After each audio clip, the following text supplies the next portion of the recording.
Hai para penonton Bincang Sehati, saya Dr. Kresna. Setelah kita berbicara banyak mengenai radang usus, tentunya kita sudah punya pilihan-pilihan makanan yang boleh dan tidak. Untuk yang boleh tentunya kita akan lebih banyak dominan di serat-serat yang tinggi. Buah-buahan, sayur-sayuran, kemudian karbohidrat. Hati-hati untuk lemak, biasa pilihlah lemak yang sifatnya tidak jenuh gitu ya. Nah kemudian saya sarankan untuk makanan-makanan yang kita hindari, daging-daging merah. Jadi teman-teman atau para penonton dari Bincang Sehati itu bisa hindari minuman-minuman yang sifatnya alkohol, kemudian hati-hati merokok juga mesti dihindari. Jadi kebiasaan-kebiasaan hidup yang kurang baik dihindari, mudah-mudahan itu membantu. Salam sehat.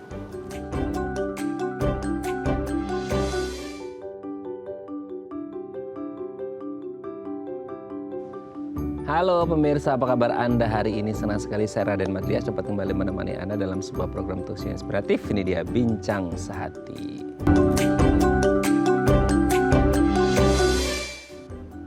Pemirsa, ada yang mengatakan kalau 50% lebih imun sistem atau sistem kekebalan tubuh kita katanya ada di usus, katanya ada di pencernaan kita. Nah, akan jadi bahaya nih kalau terjadi gangguan kesehatan di usus atau pencernaan kita. Salah satunya adalah terjadi radang atau peradangan di usus. Nah, apa sih yang menyebabkan kenapa usus kita bisa mengalami peradangan, penyebabnya apa, gejalanya apa, dan untuk indikasi awalnya seperti apa, serta penanganannya. Inilah topik yang akan kita bahas hari ini. Tapi sebelum bahas itu, kita akan bahas terlebih dahulu nih beberapa mitos atau fakta seputar pencernaan. Nah, untuk membahasnya telah hadir bersama kami di studio Bincang Sehati ada Dr. Kresna Dharma Suryana, EBMed SCI SPPD, dokter spesialis penyakit dalam dari Klinik Utama Intermedica. Selamat pagi Dr. Kresna, apa kabar dok? Pagi Mas Raden. Sehat ya? Sehat. Sehat ya. Oke dok, hari ini kita akan membahas seputar pencernaan.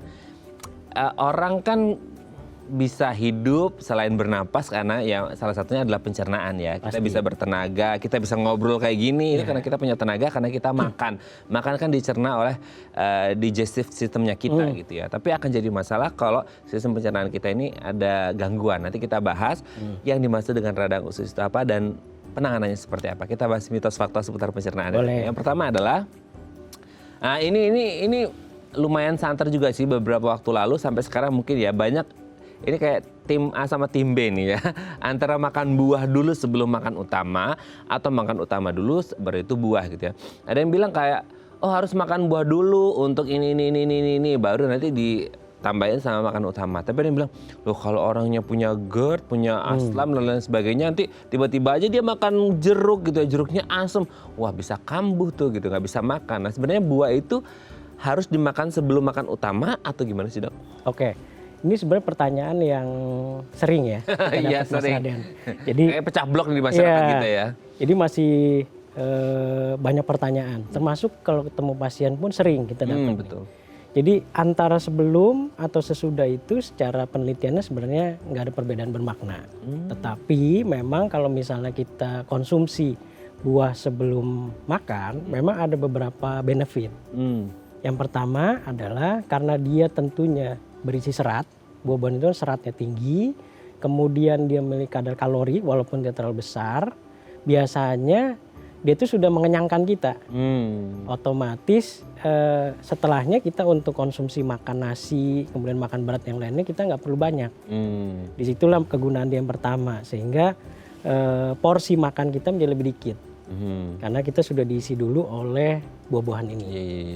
Nah yang kedua adalah buah ini karena dia tinggi serat, dia memiliki kemampuan untuk di dalamnya itu sifatnya lebih lambat di dalam lambung. Oh, lebih lambat apa tuh? Lebih lambat mengisi dalam lambung, dicernanya. Sehingga lambung kita akan lebih masih terasa padat, masih terasa terisi. Sehingga kita menjadi nggak cepat lapar. Karena ketika kita makan itu, kemudian buah masuk, dia tidak langsung dicerna kemudian selesai. Tetapi dia akan terakumulasi dulu, lebih lambat di dalam lambung, sehingga lambung kita masih terasa full.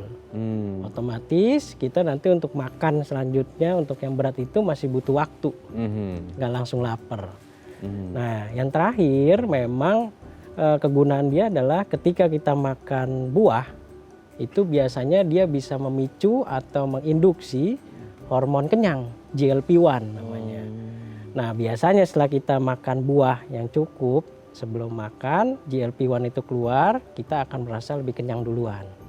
Otomatis benefitnya satu, makan beratnya menjadi lebih dikit. Betul. Yang kedua yang mau kontrol berat badan lebih baik juga. Nah itu adalah hal-hal yang memang bisa berguna kalau orang-orang yang mau makan buah sebelum makan. Tetapi kalau dia misalnya mau konsumsi setelah makan, itu juga nggak ada masalah. Karena secara penelitian bahkan di Harvard itu sudah pernah ada tuh Mas. Jadi baik yang sebelum atau sesudah memang sebenarnya nggak ada perbedaan. Hanya saja memang yang menjadi masalah kalau misalnya dimakan sebelum makan berat, hati-hati untuk orang-orang yang punya masalah dispepsia atau masalah radang lambung, gitu ya. Jadi misalnya buah-buah yang terlampau asam, kemudian yang misalnya sifatnya juga kurang enak gitu ya di lidah. Nah itu bisa memicu asam lambung nantinya. Jadi biasanya kita lebih dominan apel, kurang lebih seperti itu, berry dan sebagainya. Jadi sebenarnya sampai sekarang untuk keduanya tidak ada masalah perbedaan secara bermakna. Nah, itu ya yang suka komen-komen di media sosial ya, antara makan buah dulu atau makan berat dulu, sebenarnya tidak terlalu berbeda. Cuma mungkin harus yang berhati-hati yang punya riwayat dispepsia gitu, radang lambung, GERD, asam lambung dan lain sebagainya. Ini harus cermat gitu ya, memilih buah yang tepat. Serat, karbo dan lain sebagainya itu penting, tapi harus yang jangan yang asam-asam gitu. Karena bisa menstimulasi si radang lambungnya atau dispepsianya ya. Oke Dok, kita lanjut yang kedua ya Dok ya. Kopi katanya bisa menyembuhkan sembelit. Waduh, gitu ya. Sembelit ini kan satu hal yang bikin banyak orang nggak nyaman ya. Sehingga akhirnya berbagai cara dilakukan, salah satu dengan meminum kopi. Kopi kita tahu di dalamnya ada kandungan kafein. Gak ngerti sih, kalau mungkin secara air gitu ya, itu kan sifatnya diuretik ya Dok ya, bikin kita pingin pipis terus. Tapi kalau untuk BAB kan beda nih. Kalau yang pipis kan dia cairan gitu ya, liquid. Kalau yang feses kan lebih ke solid gitu ya. Nah betul nggak hubungan antara kopi yang mengandung kafein itu dengan sembelit? Oke, jadi kopi sendiri kita tahu kandungan dalam itu ada kafein. Nah ternyata kandungan ini sifatnya itu bisa mempengaruhi motilitas atau gerak dari usus di dalam tubuh kita. Jadi dia bisa meningkatkan kerja dari usus kita atau motilitas. Motilitas itu berarti kerja dari jonjot usus kita. Dia menjadi lebih cepat dari seharusnya. Yang terjadi adalah ketika motilitas ini meningkat, otomatis kita menjadi lebih lancar untuk BAB. Makanya tadi Mas Raden nanya tuh, Dok benar nggak sih kalau misalnya kita minum kopi, dia bisa membantu sembelit. Sembelit itu kondisi di mana kita sulit BAB. Jadi benar. Jadi kalau misalnya kita minum kafein atau kopi ya, kopi yang ada kafeinnya, memang dia bisa membantu motilitas dari usus kita. Nah, tetapi menyinggung masalah diuretik, memang benar, dia ada sifatnya yang diuretik. Otomatis kita menjadi lebih sering berkemih. Nah pertanyaannya adalah, mungkin nggak orang yang minum kopi kemudian dia dehidrasi? Ya kan itu yang ditakutin kan? Iya betul. Nah ini mungkin saja, tetapi kan orang tidak mungkin minum kopi terus-terusan sampai dia kencing berlebihan kan. Dia pasti hanya secukupnya. Paling dalam satu hari dia hanya 2-3 cup. Karena di dalam satu hari paling yang masih dianjurkan tuh sekitar 400 mg kafein. Di dalam satu cup itu kurang lebih dia 90-100 lah kafeinnya. Jadi kalau dia minum masih 2-3 kali masih oke.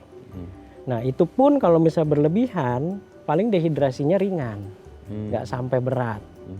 Yang menjadi masalah adalah ketika dia over konsum dari kopi, yang ditakutkan otomatis cairan keluar, sedangkan usus itu membutuhkan air. Ketika cairannya sudah keluar semua, malah yang terjadi balik lagi sembelit. Oh iya betul. Jadi ini sebenarnya kayak lingkaran nih. Lingkaran setan ya.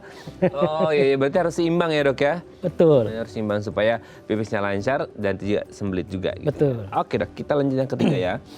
Waduh ini gimana nih, ini banyak yang kok nikmat mie instan lagi ya gitu ya. Mie instan katanya bisa menyebabkan radang usus buntu. Waduh, instan noodle lover nih gimana ya Dok? Ini sebenarnya makanan sejuta umat Mas Raden ya. Iya, including me, termasuk saya juga. Kalau ditanya misalnya mie instan benar nggak bisa bikin usus buntu atau appendicitis gitu ya. Sampai sekarang penelitiannya tidak ada.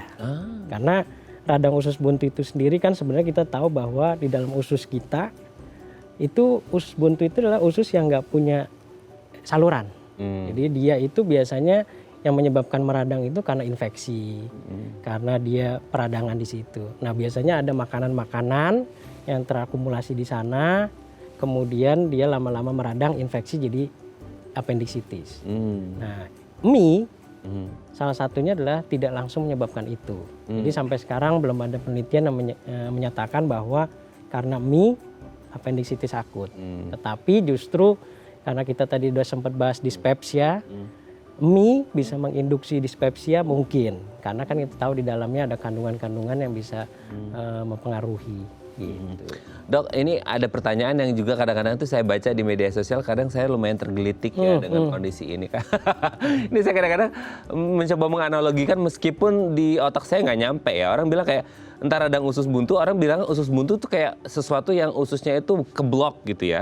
Blok dalam artian for any reason lah, entah batu, entah apa lah gitu, entah apa material apa yang solid, atau bahkan hubungan sama mie instan itu katanya mie itu kalau dimakan nanti ususnya jadi ikut ngeruwel-ngeruwel. Itu gimana tuh dok? Sebenarnya enggak. Jadi gara-gara mie ngeruwel-ngeruwel itu enggak sama sekali. Karena ketika makanan apapun masuk ke dalam saluran cerna kita, ya dia akan tetap masuk dicerna, tidak merubah dari bentuk usus kita. Sama ada satu lagi, saya pernah dapat pengalaman makan mie, nah itu dia bisa menyebabkan robek di lambung. Saya pernah ditanya begitu mas, tapi enggak juga.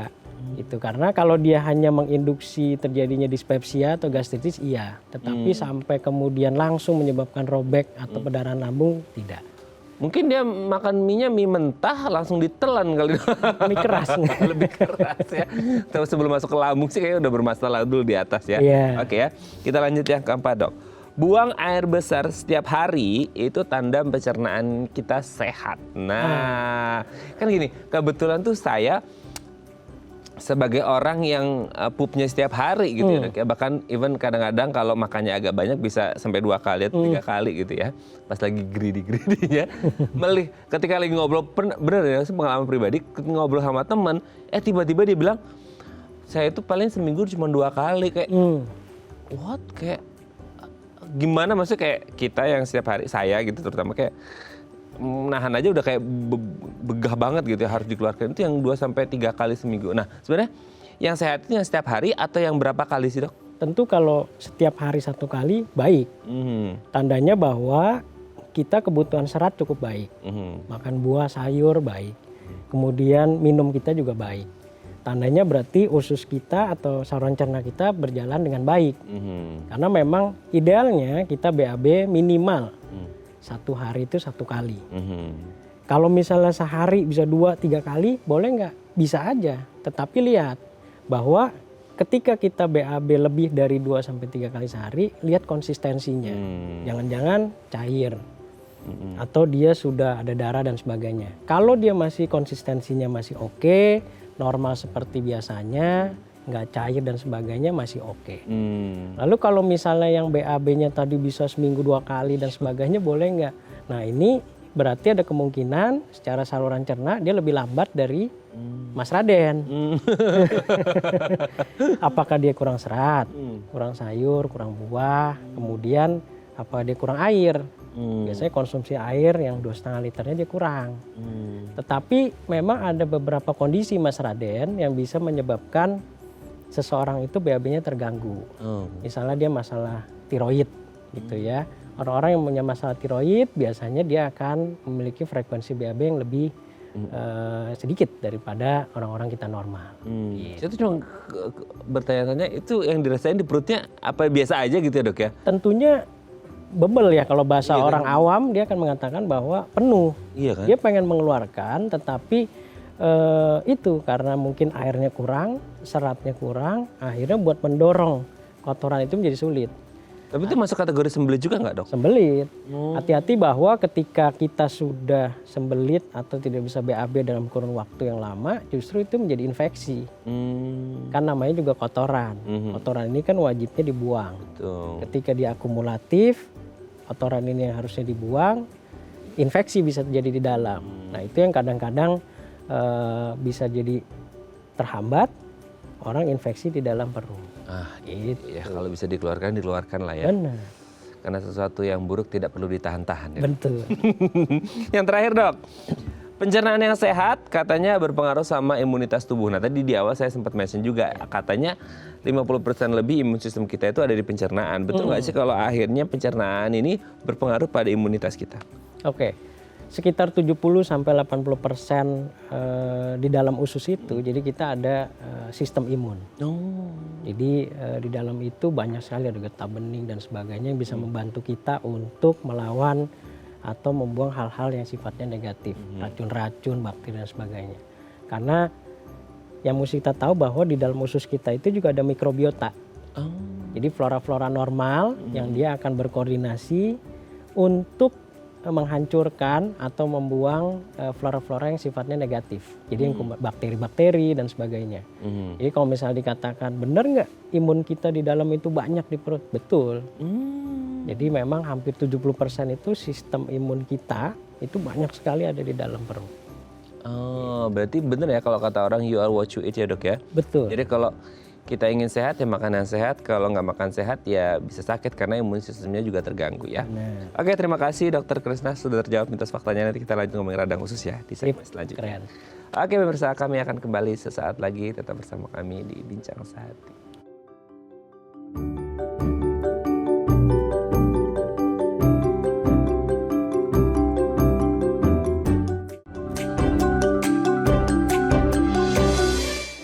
Baik, Anda masih bersama kami di Bincang Sehati dan kita masih membahas tema kita hari ini seputar radang usus. Kalau Anda punya pertanyaan seputar tema kita hari ini boleh tanya-tanya di 0212903244 atau DM Instagram kami di @bincangSehati.tv. Kita masih bersama dengan Dr. Kresna Dharma Suryana, BMed SCI SPPD, dokter spesialis penyakit dalam dari Klinik Utama Intermedica. Oke dok, radang usus.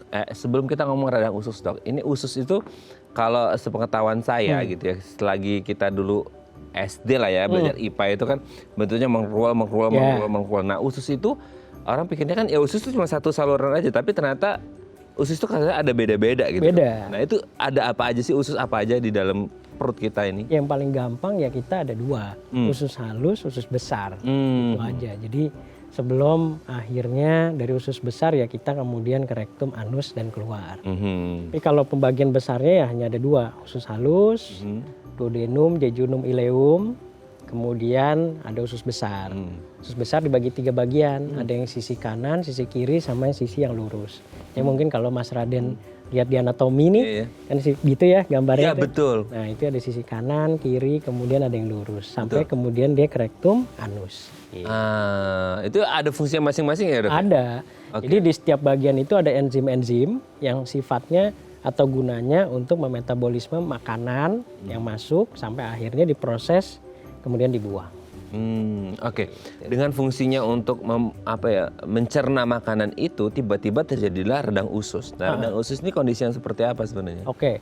Jadi radang usus ini adalah bahasa kerennya inflammatory bowel disease. Jadi banyak hal yang bisa menyebabkan peradangan di usus. Tetapi analogi untuk radang usus ini biasanya lebih diartikan sebagai IBD, inflammatory bowel disease, yang sifatnya autoimun.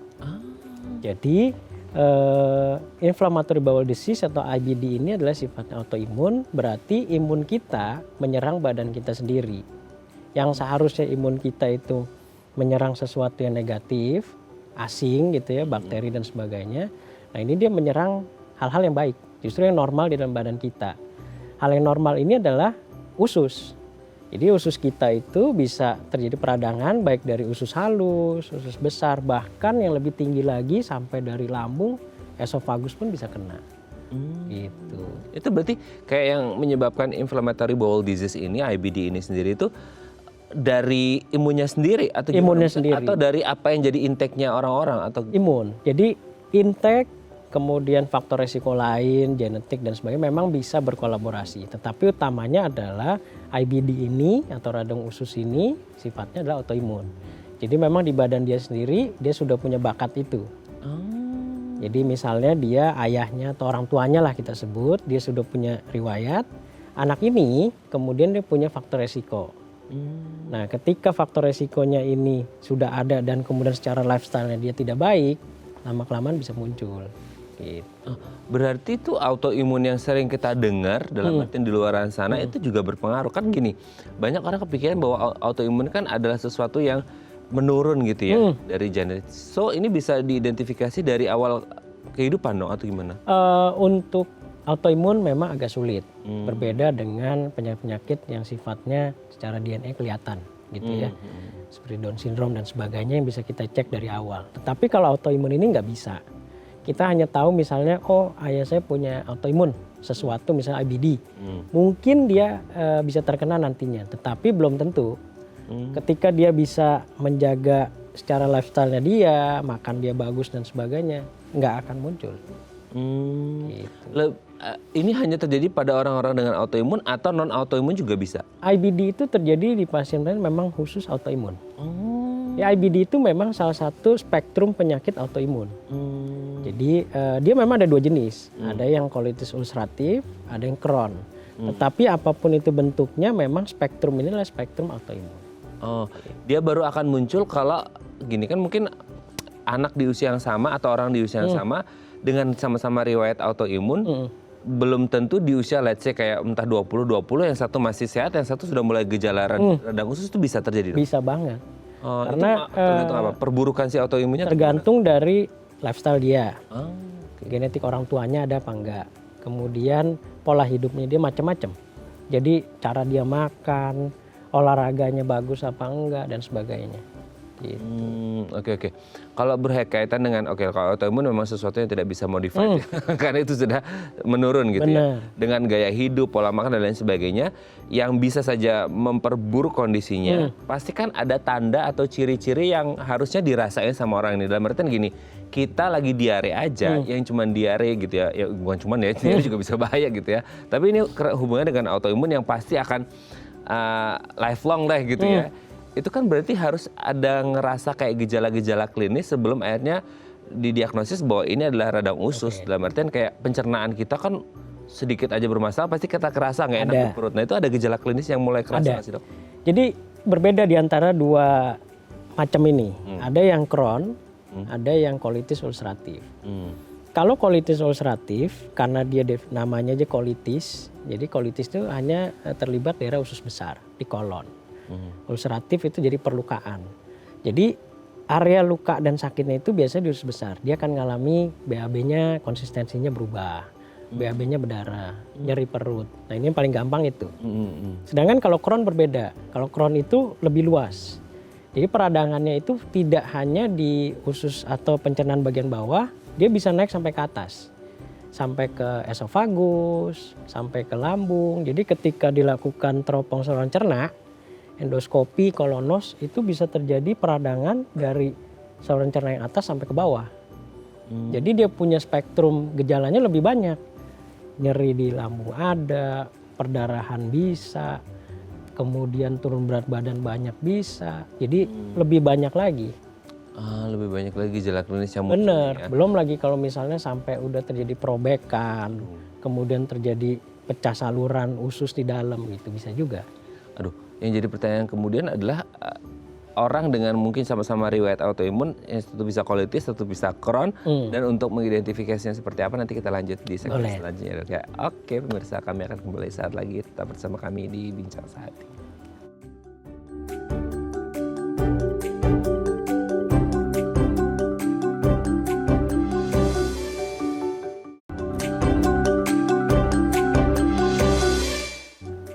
Baik, masih bersama kami di Bincang Sehati dan kita masih membahas tema kita hari ini seputar radang usus. Kalau Anda punya pertanyaan seputar tema kita hari ini, boleh tanya-tanya di 021-290-3244 atau DM Instagram kami di @bincangSehati.tv. Kita masih bersama dengan Dr. Kresna Dharma Suryana, BMed SCI SPPD, dokter spesialis penyakit dalam dari Klinik Utama Intermedica. Oke dok, tadi kan ada colitis sama Crohn gitu ya. Dengan sama-sama punya riwayat autoimun atau mungkin lifestyle ya, makan dan lain sebagainya. Kenapa ini bisa terjadi colitis, ini bisa menjadi Crohn, atau ada kondisi-kondisi khusus sehingga akhirnya orang ini colitis atau Crohn, atau mungkin bahkan bisa jadi dua-duanya atau gimana? Enggak. salah satu. Salah satu pasti ya. Kalau sampai dua-duanya kasihan sekali. Seseorang pasti akan dapat salah satunya aja gitu. Jadi kapan dia mau dapat yang A, kapan dapat yang B, itu kayaknya nggak bisa kita pastikan. Cuman yang bisa dipastikan adalah paling dia salah satu dari dua ini, itu aja. Cuman nggak mungkin dia dua-duanya, kasihan bang. Dengernya aja udah kasihan ya, apalagi orangnya gitu ya. Karena hati-hati Mas Raden, ketika dua ini aja nggak salah satu, tapi dua ini aja nggak terkontrol dan nggak pernah diobatin, itu faktor resiko nantinya jadi kanker usus besar. Gitu jadi pernah ada penelitiannya sekitar 10 sampai 15 tahun ketika tidak terkontrol baik, walaupun pengobatan tapi nggak baik juga, apalagi yang nggak pernah diobatin, itu dia punya faktor resiko nantinya kanker usus besar. Nah itu akhirnya bisa menjadi kanker seperti apa, maksudnya kayak kalau kanker kan dari sel kanker, sel khusus gitu ya, sel-sel kanker, tapi kalau ini berarti kan ada kalau radang bukan kadar infeksi gitu ya, atau gimana gitu itu? Jadi radang itu nggak harus infeksi Mas Raden. Radang itu ya autoimun ini kan sebenarnya fungsi imun kita yang bekerja berlebihan, kemudian menghajar sel atau saluran pencernaan kita sehingga dia meradang semuanya tanpa ada infeksi. Nah, cikal bakal dari terjadinya kanker itu adalah peradangan yang terus-menerus terjadi.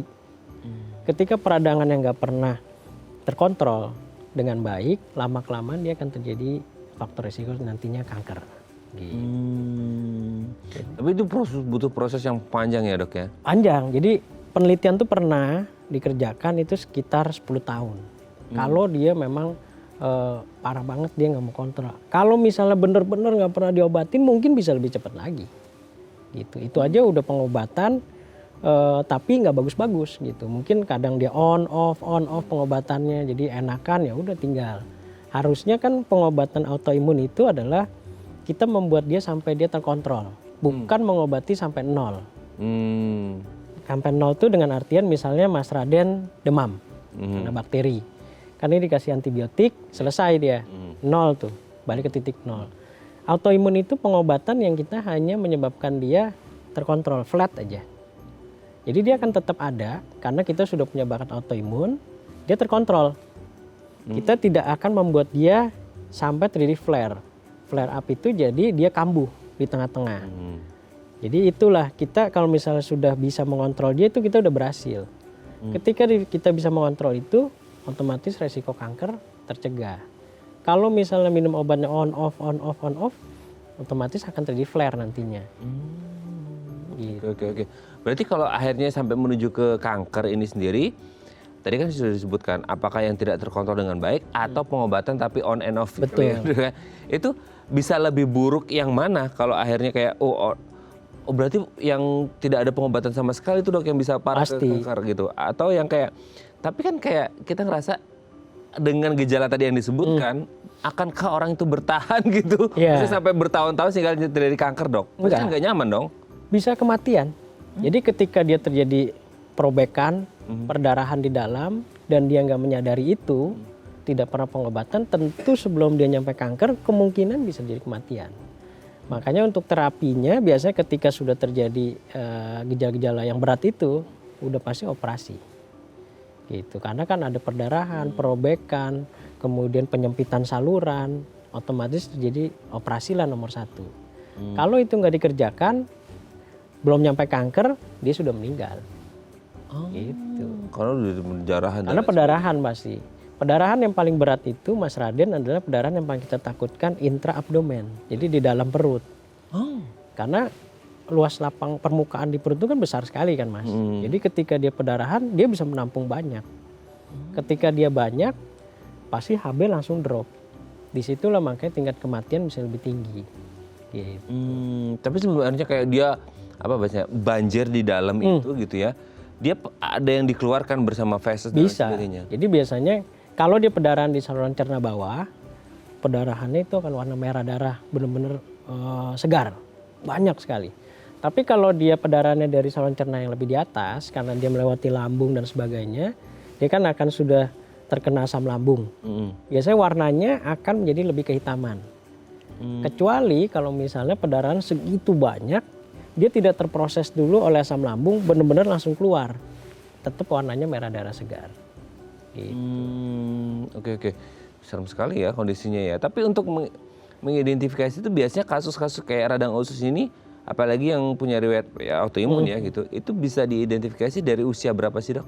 Jadi kalau usia itu biasanya di usia-usia yang dewasa muda tuh. Jadi usia-usia 15 sampai 20 30, jadi usia-usia dewasa muda.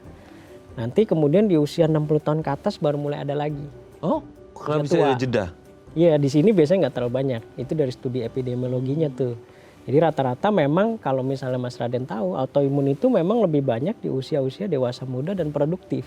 Oh, Gitu. kemunculannya? Kemunculannya memang biasanya di usia-usia yang produktif.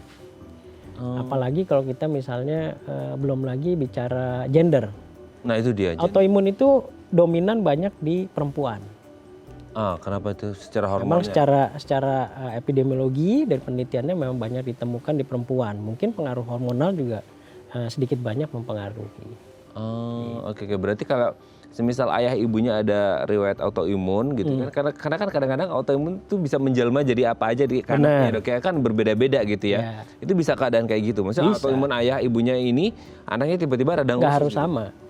Jadi misalnya amit-amit ya, lupus, yang satu IBD, mungkin yang ini bisa jenis yang mana gitu. Tetapi dia sudah punya risk bahwa hati-hati nih kalau misalnya dia nggak menjaga pola hidup, dia bisa muncul menjadi bentuk autoimun apapun. Makanya dia harus benar-benar hidup sehat. Oke. Nah untuk mendiagnosisnya itu sendiri gimana untuk menentukan bahwa misal ayah ibunya punya autoimun dengan manifestasi klinisnya apapun lah gitu ya. Untuk mengecek anaknya bisa nggak? Ya, kalau buat ngecek di awal memang susah Mas Raden. Jadi biasanya kita sebut aja karena ini masalah IBD gitu ya. Dia butuh gejala dulu. Misalnya dia BAB-nya darah atau BAB-nya diare terus-menerus, perutnya sakit. Biasanya kita akan menawarkan apakah mau dilakukan teropong saluran cerna, entah di endoskopi dari atas atau dari bawah kolonoskopi. Dari sana kemudian kita lihat sebelum akhirnya kita lakukan pemeriksaan lain. Jadi biasanya kita lihat tuh dari HB-nya apakah ada turun jeblok, kemudian tanda-tanda peradangan misalnya erythrocyte sedimentation rate gitu ya untuk tahu bahwa ada inflamasi nggak di dalam badan kita. Kemudian yang berikutnya adalah kalau dia memang khas untuk IBD, biasanya kita akan cek namanya fecal calprotectin. Apa itu dong? Nah ini khusus untuk pemeriksaan untuk IBD. Jadi kita akan menilai fecal calprotectin ini selain untuk di awal, juga untuk nantinya evaluasi pengobatan. Nilainya nanti kalau misalnya turun berarti kita berhasil. Itu yang kita inginkan. Di luar daripada itu memang ada pemeriksaan lain tapi yang penambah doang. Gitu. Karena memang pemeriksaan ini nggak bisa serta-merta misalnya amit-amit ya Mas Raden, oh ayah saya ada A, ibu saya B. Saya iseng-iseng cek fecal calprotectin. Satu, secara biaya lumayan. Yang kedua, kalau misalnya mau dikerjain juga untuk apa belum ada gejala, ya kan? Terus kemudian kalau teropong, nggak semua orang kan mau dilakukan teropong tiba-tiba tanpa gejala kan Mas. Jadi kayak misalnya dikerjain kolonos atau endoskopi, itu kan nggak nyaman. Jadi biasanya nunggu gejala dulu, baru mereka akan kerjakan. Oke, dok, nanti kita lanjut lagi ya di segmen selanjutnya ya. Oke pemirsa, kami akan kembali saat lagi tetap bersama kami di Bincang Sati.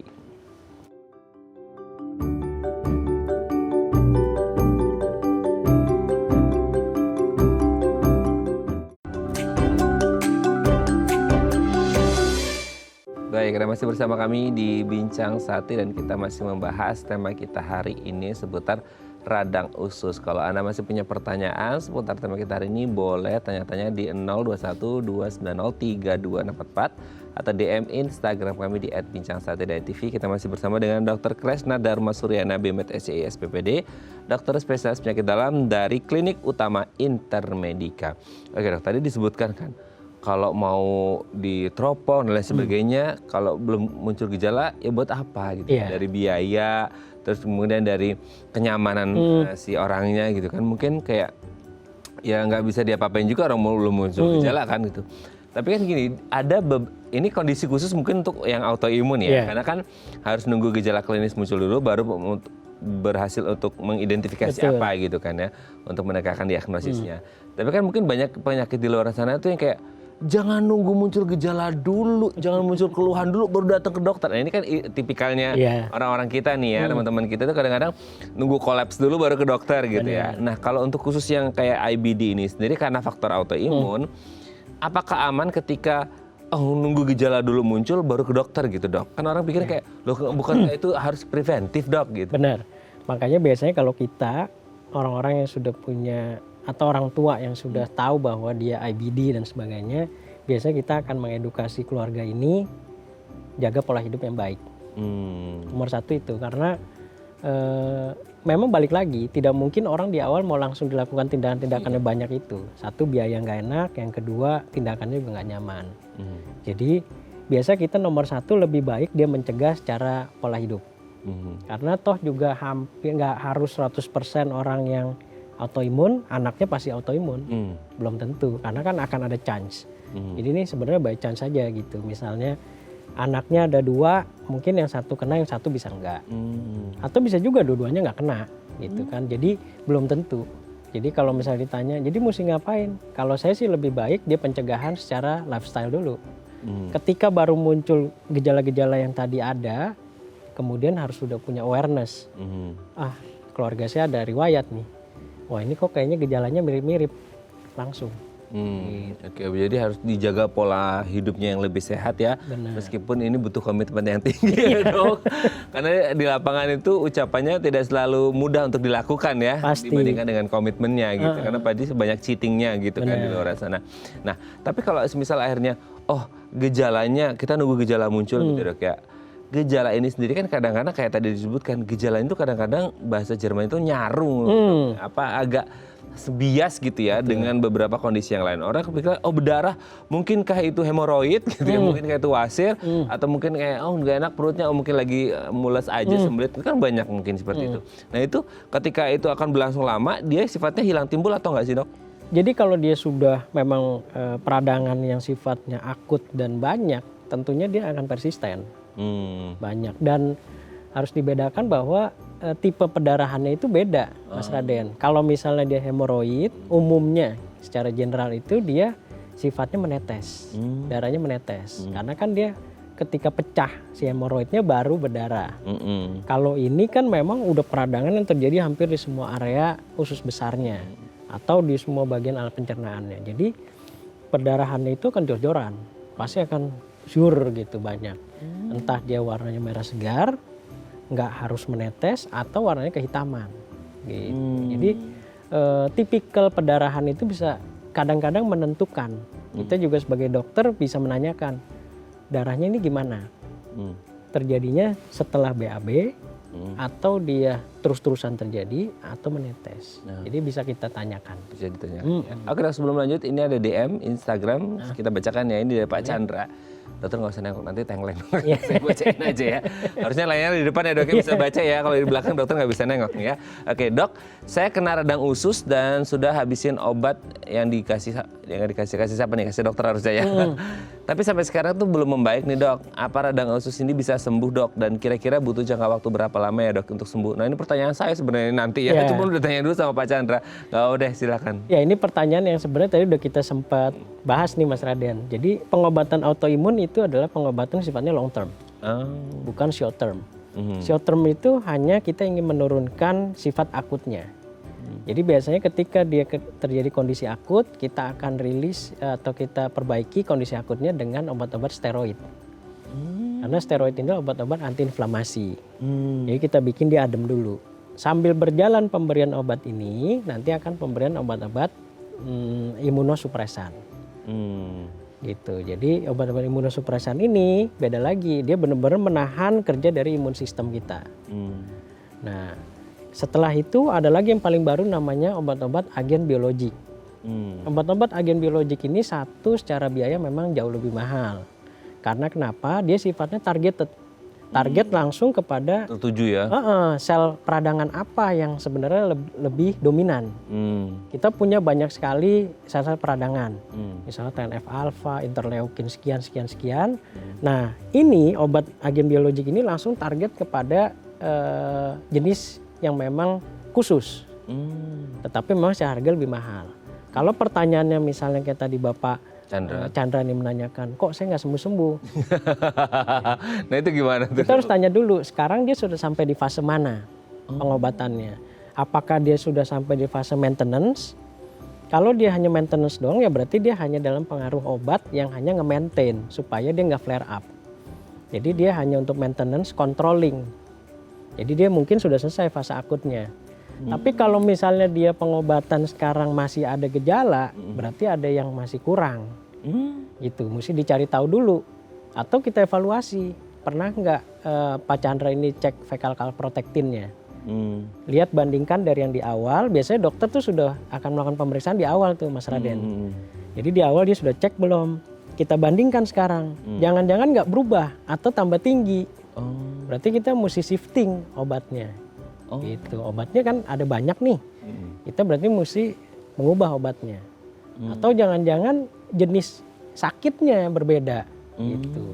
Karena radang usus ini di luar daripada kita berbicara autoimun, sebenarnya ada satu lagi yang menjadi DD-nya atau diferensial diagnosisnya atau diagnosis perancunya, yaitu peradangan akibat TBC. Jadi colitis TB namanya. Yang ketika kita lakukan teropong dari kolonoskopi baru kelihatan itu bentukan di dalam ususnya itu peradangan akibat TB. Jangan-jangan penyakitnya lain gitu, bukan IBD. Jadi ini harus dicari tahu dulu nih, benar nggak diagnosisnya sudah benar belum, sudah tegak belum? Karena ketika dilakukan teropong pasti dibiopsi. Nah biopsinya cocok nggak? Kalau itu sudah benar secara diagnosis, obatnya sudah benar belum? Sekarang sedang di fase mana? Saya rasa itu paling. Oke ya. Mungkin bisa konsultasi lagi ya nih Pak Chandranya untuk ke dokternya untuk mengetahui tindakan apa yang harus dilakukan selanjutnya ya. Oke, semoga bisa menjawab pertanyaan Pak Chandra dan semoga sehat selalu ya Pak ya. Oke dok, nanti kita lanjut lagi di segmen terakhir ya. Oke pemirsa, kami akan kembali sesaat lagi, tetap bersama kami di Bincang Sehati.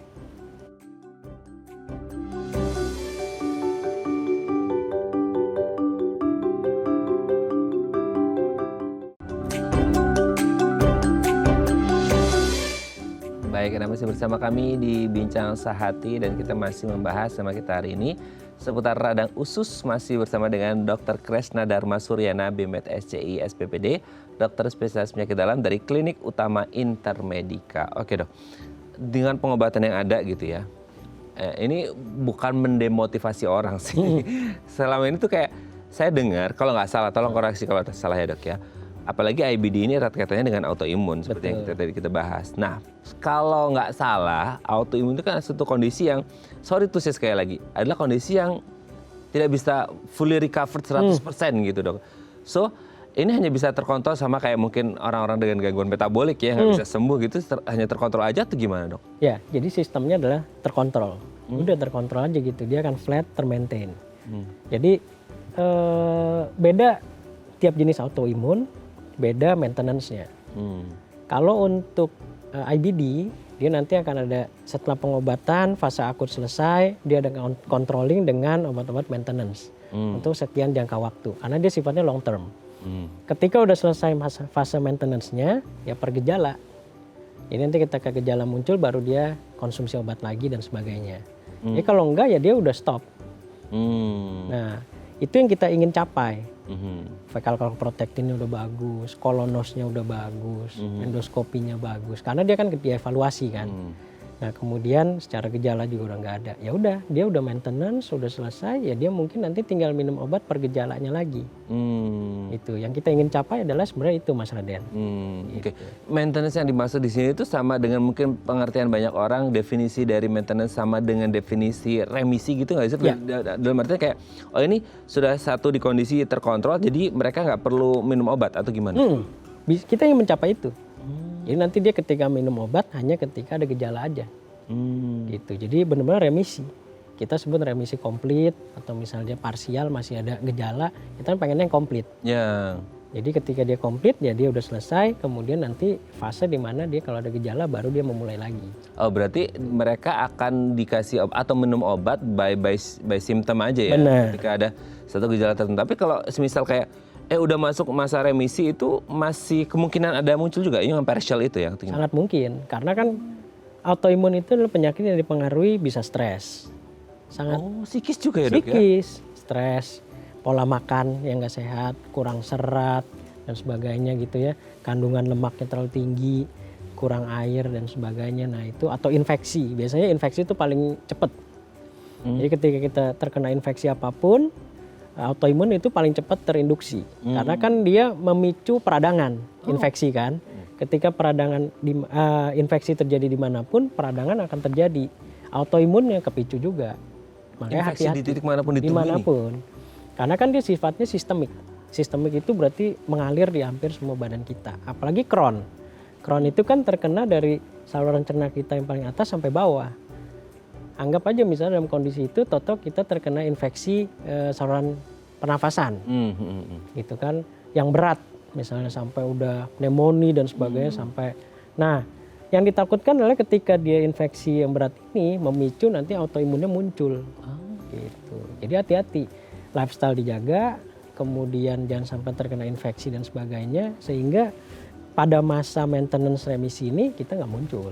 Tapi sebenarnya ketika orang ini ingin mengonsumsi obat terus gitu ya, nggak ngerti sih dia akan memasuki masa remisi atau enggak, itu bisa seumur hidup konsumsi obatnya dok? Bisa aja kalau misalnya dia memang nggak pernah mencapai itu. Tapi harusnya kalau dia secara long term dia konsumsi dan dia rutin untuk evaluasi, dia akan tercapai. Itu apa bahasanya, dosisnya bisa menurun? Tapering down. Jadi kita ada namanya dosis tapering down. Jadi sampai dosis terminimal. Itu yang pengen kita capai sampai akhirnya dia stop hanya ketika ada gejala baru lagi. Gitu. Jadi sesuai gejala, ketika munculnya apa ya by symptom aja gitu ya, untuk dikoreksi sehingga akhirnya benar-benar revisinya itu full recover gitu ya. Oke, terima kasih Dr. Kresna. Hari ini kita banyak membahas tentang radang usus yang sebenarnya ada satu kondisi di mana autoimun gitu ya. Meskipun mungkin ada beberapa yang tadi ya colitis TB juga mungkin salah satunya gitu ya. Tapi memang harus diperiksakan untuk menegakkan diagnosis apakah ini benar IBD atau mungkin kondisi yang lain, karena mungkin banyak orang yang nggak ngeh dengan kondisinya dengan gejala klinis yang ada. Oke, terima kasih dok. Sehat terus, salam untuk keluarga di rumah dan teman-teman di Klinik Utama Intermedica. Selamat pagi dok. Thank you Mas Raden. Terima kasih kembali. Salam sehat. Oke pemirsa, itu tadi perbincangan kita dengan Dr. Kresna. Semoga bermanfaat ya. Dan jangan lupa untuk terus menyaksikan konten-konten inspiratif kami di platform The Eye Plus. Saya Raden Matlias pamit. Sampai jumpa dan selamat kembali beraktivitas. Di hari Jumat yang indah ini, ingat jaga kesehatan usus Anda supaya nggak mengalami radang usus. Kalau punya faktor risiko autoimun, harus benar-benar menjaga kesehatan tubuh Anda dengan pola makan sehat, pola manajemen stres dan lain sebagainya, karena itu pengaruh pada kesehatan Anda. Sampai jumpa.